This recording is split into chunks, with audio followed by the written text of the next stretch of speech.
Barakatah Yahweh, Barakatah Yahushai, by Shem Barakah Kudash, Barakathum. First and foremost, I want to give all praises, glory, and infinite honors to Yahweh by Shem Yahushai. Double honors to the apostles and elders of Great Millstone who rule and teach well. And peace and salutations to Ya'akim out there pushing this word in truth and sincerity to the four corners of the globe. May you brothers endure until the end. This is the brother Raya with another video, and I'll be reading from an article on RT.com titled, "Watch Fully Paralyzed Man Walk Again Using Brain-Controlled Exoskeleton Prototype," that mark in the forehead, but in this case a precursor to the mark in the forehead, just like Neuralink or you name it. And this is just another example of how Esau Edom, the so-called white man, that red Hebrew Edomite, is going to deceive the masses of people into accepting the mark of the beast, which is the RFID/NFC microchip implant. This is Revelation chapter 13. I'm going to start at verse 14. "And deceiveth them that dwell on the earth by the means of those miracles," his scientific and technological miracles, such as these nuclear weapons, the internet, the so-called medical industry, or microchip implants that allow the blind to see, the deaf to hear, or the paralytic to walk, which he had power to do in the sight of the beast.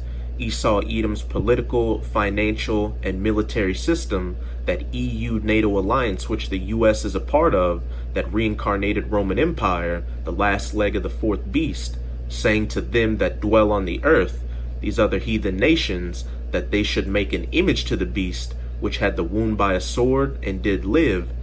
And an example of these other nations making an image to the beast is following after the ways of Esau Edom, wearing business suits, speaking English, shaving their face, you name it. And besides using these feel-good articles to subconsciously prepare you people into taking the microchip implant, this is just another example of Esau Edom trying to mock the Most High and shew himself that he is the Most High, which further proves that he's that son of perdition that has been revealed in 2 Thessalonians chapter 2. This is 2 Thessalonians chapter 2, verse 3 through 4. "Let no man deceive you by any means, for that day shall not come, except there come a falling away first, and that man of sin be revealed, the son of perdition, the son of utter destruction, who has been revealed to be Esau Edom, who opposeth and exalteth himself above all that is called the Most High." I can do better than the Most High. The Bible's outdated. You don't need to follow those laws, statutes, and commandments, or that is worshipped, so that he as the Most High sitteth in the temple of the Most High, and sheweth himself that he is the Most High, by deceiving the people with those miracles he had the power to do in the sight of the beast. Because in the scriptures, Yahushai HaMashiach, whom the world ignorantly calls Jesus Christ, could make the blind see, and those with the palsy walk, a miracle. And with Esau Edom degrading the people and turning them into brute beasts, and making this life seem like it's easy for him to show himself as a godlike power through his technology, because if you're somebody that can't walk or you're blind and you think that this is the only life, of course you're going to scramble to do anything you can to fix your situation. And if somebody comes with some kind of technological advancement to do so, you're going to think that they're the apex predator, the top of the line, especially since people haven't seen miracles like the ones Yahushai did in thousands of years. I'm going to go to Mark chapter 2, verse 1 through 12 to show an example of the miracles of Yahushai, and how Esau Edom's trying to mock these miracles and show that he can do them, but realistically that you don't need to follow this fairy tale book. This is Mark chapter 2. I'm going to start at verse 1. "And again he entered into Capernaum after some days, speaking of Yahushai, and it was noised that he was in the house. And straightway many were gathered together, insomuch that there was no room to deceive them, no, not so much as about the door. And he preached the word unto them. And they come unto him, bringing one sick of the palsy," or somebody who was paralytic, couldn't walk, "which was born of 4. And when they could not come nigh unto him for the press, they uncovered the roof where he was. And when they had broken it up, they let down the bed wherein the sick of the palsy lay." Verse 5. "When Yahushai saw their faith, he said unto the sick of the palsy, Son, thy sins be forgiven thee.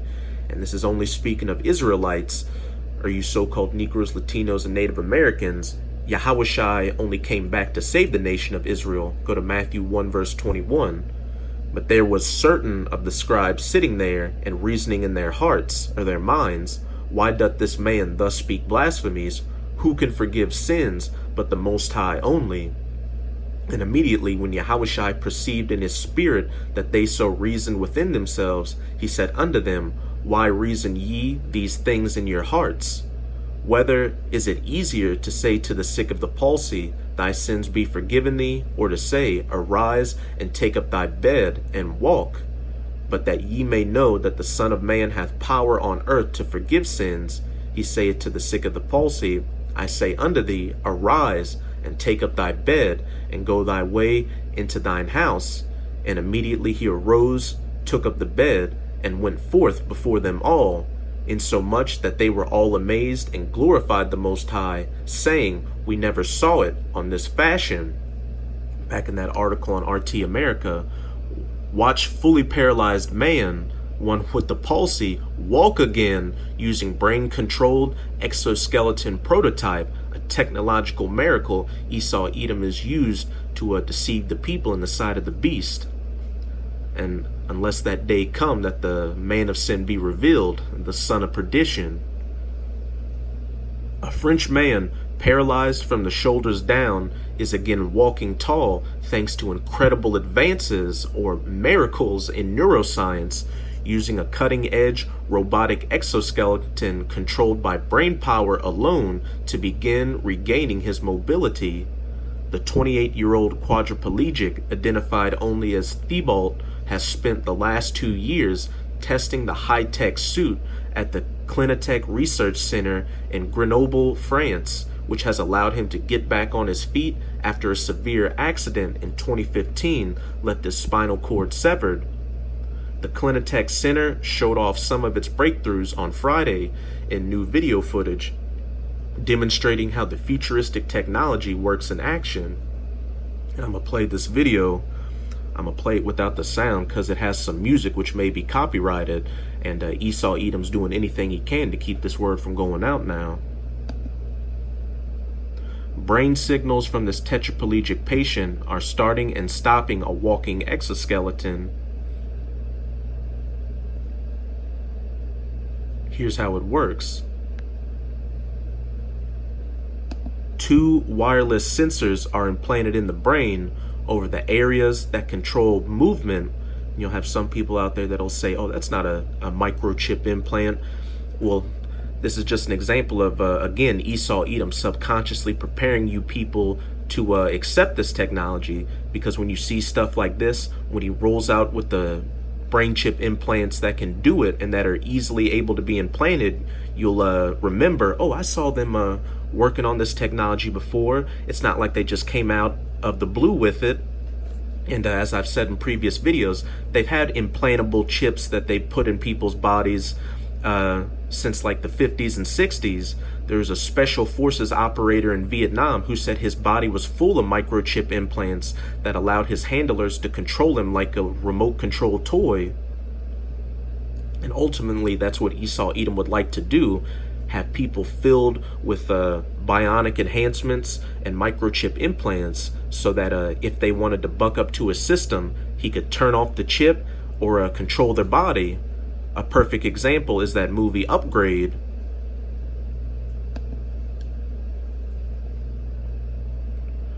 These sensors record electrical signals from the brain and send commands.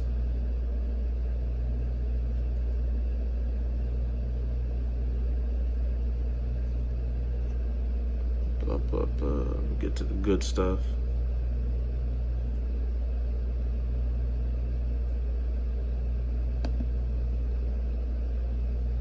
The patient sends start and stop signals to initiate walking. Is it easier to forgive sins or tell a man that he can get up and pick up his bed and walk? Movement is assisted by a ceiling-mounted harness for balance, so is not yet fully autonomous. And best believe this is some old technology. Esau Edom's got more advanced stuff than this. The system allows control of up to 8 directions of motion simultaneously, only needs recalibrating every 7 weeks, and was stable for a long time, 24 months.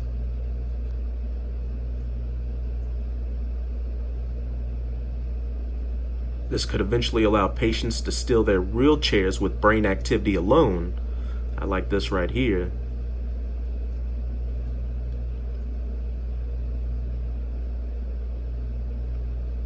Again, that movie Upgrade. This is how Esau Edom would like to have you people in the future with those implants.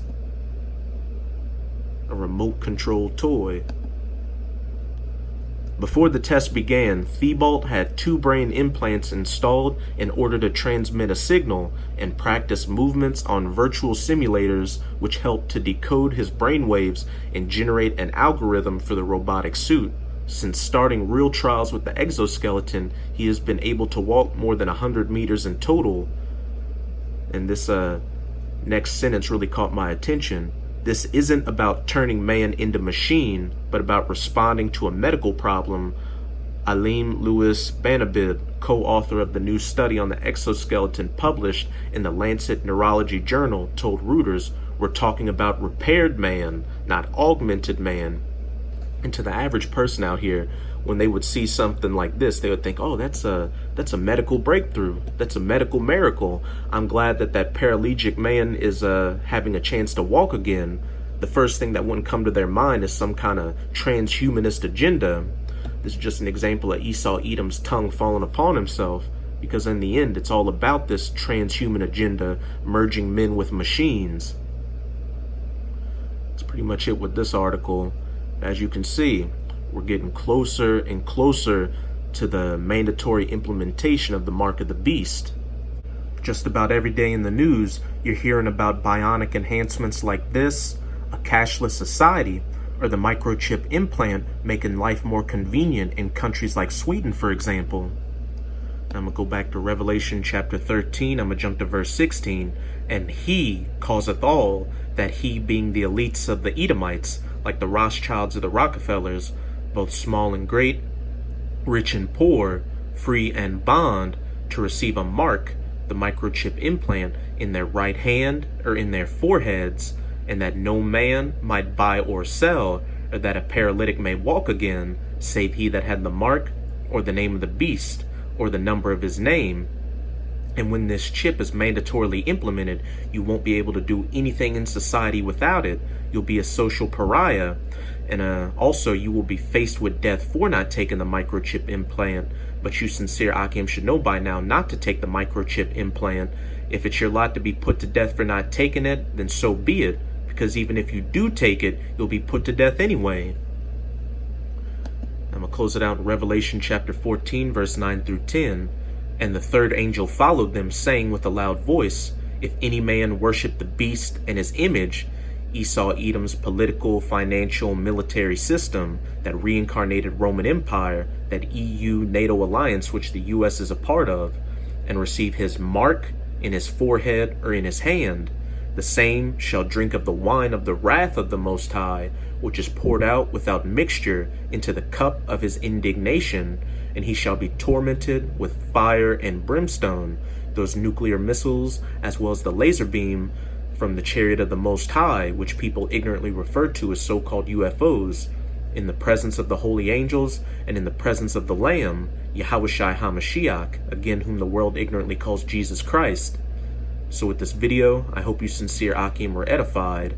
As always, I'm going to say Abba Babal, Kwam Yasharala. Till next time, Shalom.